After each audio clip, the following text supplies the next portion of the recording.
Vamos más allá de la noticia. Notimundo Estelar en FM Mundo con María del Carmen Álvarez. Nos acompaña a esta hora el ingeniero Enrique Pita, vicepresidente del Consejo Nacional Electoral. Ingeniero Pita, muy buenas tardes y gracias por acompañarnos. Le saluda María del Carmen Álvarez. Hola María del Carmen, buenas tardes. Un gusto conversar con usted y con la audiencia. Gracias nuevamente por estar junto a nosotros aquí en este espacio, informando un poco a la ciudadanía de qué es lo que está ocurriendo, cómo va este proceso, ingeniero Pita. Estamos hasta el momento cumpliendo los tiempos. Recordemos que mañana pues se termina el plazo para inscribir candidaturas. Bueno, primero definamos un poco el tema calendario. Por un lado, el Consejo Nacional Electoral se encuentra cumpliendo con todas las actividades que están contempladas en su cronograma y de acuerdo, pues obviamente, a todo el plan de trabajo que tenemos. Salvo alguna contingencia que tenemos de última hora por temas de carácter presupuestario, pero lo vamos resolviendo. Creemos que no tenemos ningún tipo de situación que altere los plazos como están contemplados. Ya en el plano de las organizaciones políticas, mañana se concluye con el periodo de presentación de candidaturas. Ya concluyó el periodo de todo lo que corresponde a primarias, esto es, a los procesos internos de designación de los candidatos. Por lo tanto, ya se están presentando, no solamente a nivel de matriz, sino también a nivel de todas las delegaciones provinciales, las respectivas inscripciones de los candidatos. En el caso segundo, delegaciones, los candidatos a asambleístas de carácter provincial, y en el caso de matriz, candidaturas presidenciales y también de candidaturas de asambleístas de carácter nacional. En el caso de los binomios que van para presidente y vicepresidente, ¿quiénes han inscrito sus candidaturas hasta el momento, ingeniero Pita? Bueno, hasta el momento tenemos 7 binomios ya han inscrito 7 binomios. ¿Verdad? Salvo el binomio que corresponde a la candidatura que es conocida por todos de González Arauz, que corresponde al movimiento, a la organización política Revolución Ciudadana. La única que está en firme es la que corresponde a Noboa, al candidato Noboa, y entendería que también ya estaría en firme la del candidato Armijos. De ahí para adelante todas necesitan pasar por el proceso de impugnación al cual pues está contemplado en la norma, para efecto pues de ya legitimar o dar por concluido y ya dejar en firme su candidatura.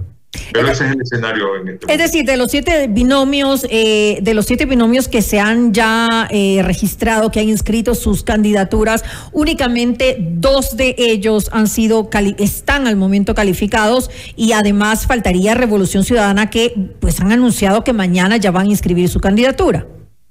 Así es correcto. Y ahí completamos entonces los 8 binomios para la presidencia. Los 8 que están anunciados públicamente y que creo que al final son los que van a constar en la papeleta. Ahora, ¿hasta cuándo va esta etapa de calificación por parte del CNE, ingeniero Pita?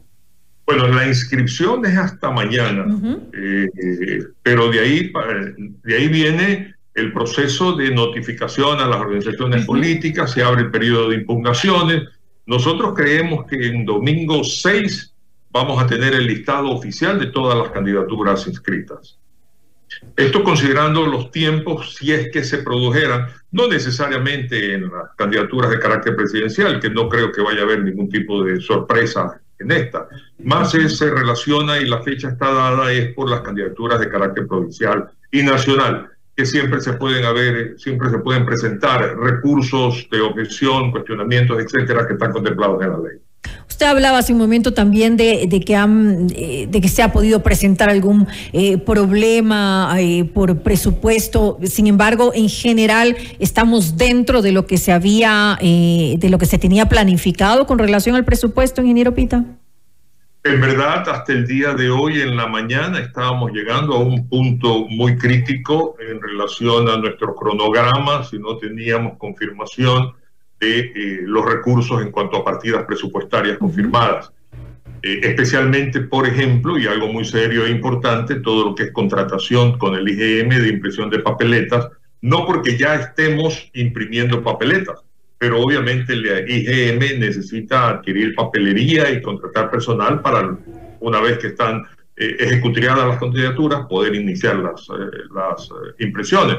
Adicionalmente, la empresa que tiene que hacer el armado de los paquetes electorales posteriores. Son concursos que tienen que ser llevados adelante, que toma su tiempo y que estamos llegando o hemos llegado a un punto crítico.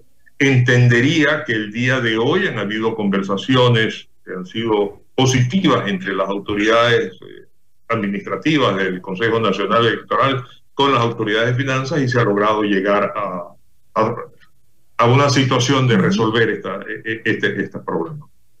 Ahora, ¿qué pasa? Y seguramente será la inquietud de muchos ciudadanos. ¿Qué ha pasado? ¿Qué está pasando? ¿Y qué va a pasar con Pachakutik y con la Izquierda Democrática, que son organizaciones políticas que hasta el momento pues no han logrado salvar diferencias internas y debido a esta situación están sumamente complicados de cara a las próximas elecciones anticipadas, ingeniero Pita? En el caso de la Izquierda Democrática, esta organización política realizó primarias. Pero la situación se presenta en cuanto a que quien autoriza la inscripción de candidaturas es el director nacional, el presidente de la organización política. Yo espero que se resuelvan los problemas internos a efecto de que esta organización tan importante no vaya por estos conflictos entre quienes realizaron la primaria, quienes aprobaron las candidaturas y quien tiene que inscribir, vaya a interferir la participación de esta organización política. Esto es Izquierda Democrática. Pero incluso se va a demandar su nulidad por parte de quienes son afines a Enrique Chávez. Bueno, esto va a ocasionar que podría llegar al extremo en que la organización no participe. Que no va a tener ninguna representación entonces en la Asamblea Nacional. No tenga la representación. No sé hasta qué punto no puedan lograr comunicarse y resolver sus situaciones y poner en riesgo a una organización política tan importante en cuanto a su participación y tener representación en la Asamblea Nacional en este caso. Estas son situaciones que tienen que ser resueltas al interno de ese partido. En el caso de Pachakutik, algunas provincias, algunas autoridades provinciales o en algunas representación de Pachakutik provincial tienen la autonomía para llevar adelante estos procesos de democracia interna y lo han hecho. Y ahí, una vez que lo han podido hacer, sí van a poder inscribir sus candidaturas, a diferencia de lo que está sucediendo en la Izquierda Democrática. No tengo el dato exactamente de cuántas provincias se alcanzaron a hacer estas primarias, porque independiente de la situación que pudiera tener la autoridad superior de esa organización política, la autonomía de las autoridades provinciales sí les permitía hacer estas primarias y obviamente tener candidatos. Pero es decir, en Pachakutik sí se han realizado estos procesos de democracia interna para los listados de asambleístas provinciales. ¿Eso no ha ocurrido en la Izquierda Democrática? No, también ha ocurrido. También ha ocurrido. El problema de Izquierda... Claro, el problema de Izquierda Democrática es que la inscripción tiene que pasar por el filtro de la autoridad superior. Y es un cuello de botella que se está dando entonces también incluso para estas designaciones. Así es, mientras que en el caso de Pachakutik la autonomía provincial permitió que sí hicieran estas primarias y puedan inscribir en ciertas provincias. Eso es lo que asume. En el caso de Pachakutik, y nos sorprende porque obviamente estamos hablando de una organización política que logró obtener 27 curules en las pasadas elecciones y ahora pues realmente estaría muy afectado por la situación que se está dando. Obviamente podrá tener su representación de asambleístas provinciales, pero no han podido realizar el proceso de democracia interna para lo que es asambleístas nacionales. Yo creo que este proceso ha evidenciado ciertas debilidades de las organizaciones políticas en general. De alguna manera ha sorprendido, por decirlo de de otra forma, a las dirigencias que no estaban preparadas, que no han tenido los cuadros, que no han tenido estructuras u organizaciones internas consolidadas, ¿verdad? Y esto ha hecho pues que, por un lado, ciertos conflictos internos, pero por otro lado, la capacidad de poder escoger candidatos que tengan, que sean fieles o leales a una posición ideológica de esa organización política, y han debido improvisar en muchos casos, o han tenido que también, es cierto, unirse a otras organizaciones políticas. Pero, insisto, este proceso excepcionalísimo desafió a las organizaciones políticas en cuanto a sus organizaciones para poder enfrentarse a ello. Estamos ahora frente a un nuevo fenómeno, digamos, en el ámbito político, si lo podemos denominar de alguna manera, en que ya las organizaciones políticas, esas que tenían fuerza, que tenían peso en el pasado, que era una organización política representada obviamente por muchos candidatos, ya sea para presidencia, vicepresidencia, para asambleístas, etcétera. Ahora lo vemos en cambio en varias alianzas, incluso no solamente de dos organizaciones, sino que en muchos casos son tres o más organizaciones que se generan esta alianza para obviamente ir de esta forma a las elecciones. Es correcto. Esto nació desde el proceso anterior, cuando se estableció una norma que permitía que las organizaciones políticas que se alíen, se junten, de alguna manera el porcentaje de votación que sacaba esa candidatura se repartía por igual o se le asignaba en la misma proporción a las organizaciones políticas. Esto y lo mismo las candidaturas que obtenían. Esto permitía que se evite o se evada el riesgo de que una organización pudiese no tener el porcentaje que se requiere o los candidatos que se requieren para sobrevivir en sus registros en el CNE. Esto sucedió. Hoy yo creo que también está sucediendo, sin embargo que no existen estos riesgos, porque para este proceso no hay tal situación de amenaza, por llamarlo de alguna manera, pero la necesidad de hacer presencia los obliga a unirse. Y algunas organizaciones políticas se unen sin beneficio de inventario, es decir, no obtienen absolutamente nada en cuanto a una posición, sino simplemente porque quieren constar en una papeleta y obviamente estar en el imaginario popular como organización política. Ahora, ingeniero Pita, esto, ¿cómo lo vemos? ¿Lo vemos como un desgaste que están sufriendo los partidos políticos? Es decir, ¿es algo positivo o negativo? Porque si lo vemos como algo negativo es porque van a proliferar los partidos políticos, porque obviamente ahora se van a necesitar estas alianzas entre mayor cantidad y ya pierde fuerza lo que antes pues conocíamos como, por lo menos de alguna manera, el partido fuerte que tenía una ideología clara. Ahora ya no lo vamos a ver en las elecciones, y eso no sé hasta qué punto es un buen punto para nuestro país. Bueno, es importante ir evidenciando las debilidades de nuestra democracia en cuanto a la participación de las organizaciones políticas o la proliferación de las organizaciones políticas. Organizar un partido político es realmente un trabajo muy sencillo. No se requiere sino elegir un número de dirigentes de carácter provincial, en el número, ya sea porque es provincial o nacional, en un número determinado de provincias, hacer una declaración de principios, su logo, su bandera, sus colores, etcétera. Llegan al Consejo Nacional Electoral, cumplen con estas solemnidades, se le autoriza la clave para poder imprimir los papeles para recoger firmas y salen a recoger firmas. Y realmente debo reconocer que la capacidad del Consejo Nacional Electoral de evidenciar si las firmas son legítimas o no se ve rebasada por el número, primero por no tener la capacidad técnica para hacerlo, pero también es cierto que de alguna manera las organizaciones políticas han evidenciado que en algunos casos, obviamente no son tan serias en cuanto a recoger firmas o contratan con gente que anda recogiendo firmas.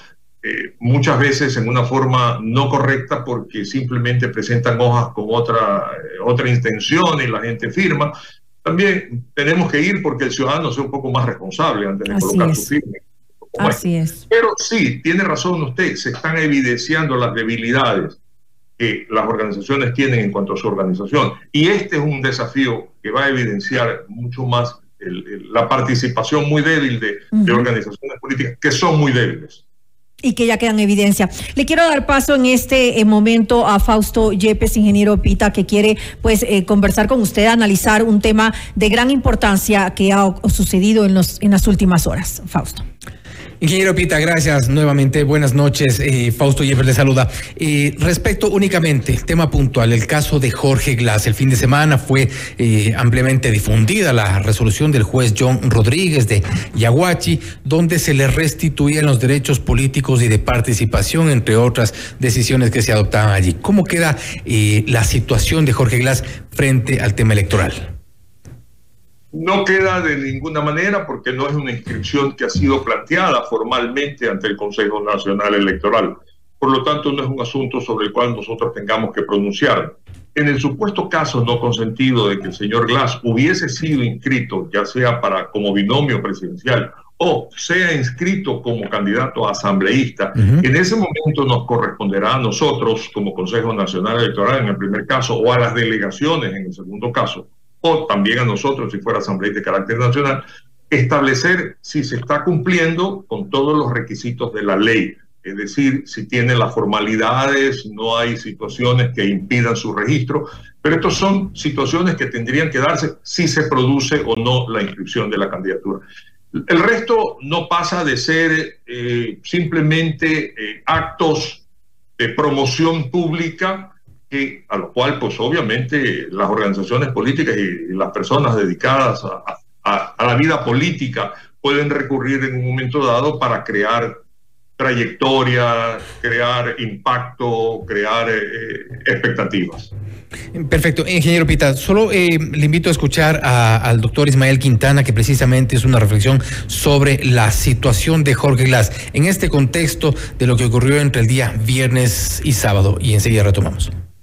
Una cosa es el delito por el cual se lo va a procesar al juez, a este juez de Yaguachi que ha concedido una medida cautelar improcedente, porque además se la concede contra norma legal expresa, ¿no? El artículo 27 de la Ley de Garantías prohíbe conceder medidas cautelares para detener la ejecución de decisiones judiciales. En este caso, Glass tiene 2 condenas ejecutoriadas que prácticamente quedarían en el piso como consecuencia de esta medida cautelar irregular. Pero otro es el ataque que hay que hacer desde la vía judicial a la decisión del juez. Y el artículo 35 de la Ley de Garantías Jurisdiccionales establece claramente que hay que pedir la revocatoria, es decir, que se la deje sin efecto. Pero hasta donde sabemos no ha habido ningún órgano, ni la Fiscalía, ni el Consejo Electoral, que hayan ingresado formalmente un pedido a esta unidad judicial multicompetente de Yaguachi para que se deje sin efecto esta medida cautelar, porque caso contrario queda subsistente. Ingeniero Pita, bajo esta reflexión, ¿es posible que Jorge Glass eventualmente llegue a inscribirse para una candidatura a la Asamblea, por ejemplo, y esto debería ser revisado de oficio por el Consejo Nacional Electoral al tratarse de un tema de conocimiento público? 2 escenarios. Primero, la información que tenemos es que en el proceso de primarias que se llevó adelante por parte de esta organización política, en ningún caso estuvo considerado el nombre del señor Glass como postulante ni a presidente de la República ni a asambleísta. Primer escenario. Por lo tanto, en el 1 estuvo considerado y declinó.